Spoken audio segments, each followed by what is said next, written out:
কিন্তু আমরা এই মাসের 17ই আগস্ট থেকে আমরা 3,000 টাকা করে ভেরিফাইড লোকেদেরকে, মহিলাদেরকে অ্যাকাউন্টে পাঠাবো। এবং কারা কারা বিবেচিত হবেন সম্পূর্ণ ক্রাইটেরিয়া 10 তারিখ সোমবার বলে দেব। 17 তারিখ থেকে অ্যাকাউন্টে অর্থ যাবে, সরকারি টাকা, নিয়ম মেনে দেওয়া হবে, বিজেপির সংকল্পপত্র মেনে দেওয়া হবে।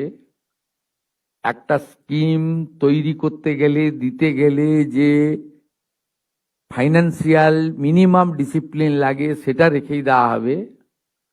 25 থেকে 60 বছর বয়সী লোকেদের দেওয়া হবে। অন্যান্য সমস্ত আপনারা কাগজ পেন নিয়ে আসবেন, নোট করতে থাকবেন। আমি এবং সংশ্লিষ্ট মন্ত্রী, অর্থ সচিবকে রেখে বলে দেব 17 তারিখ থেকে অ্যাকাউন্টে টাকা ট্রান্সফার হবে। আর এটা কেবলমাত্র এই মাসে হয়ে যাবে, পরের মাসে থেকে বিজেপি সরকার যতদিন থাকবে প্রত্যেক মাসে দ্বিতীয় সপ্তাহে টাকা ট্রান্সফার হয়ে যাবে। অতএব এটা নিয়ে বিভ্রান্ত হওয়ার কিছু নেই।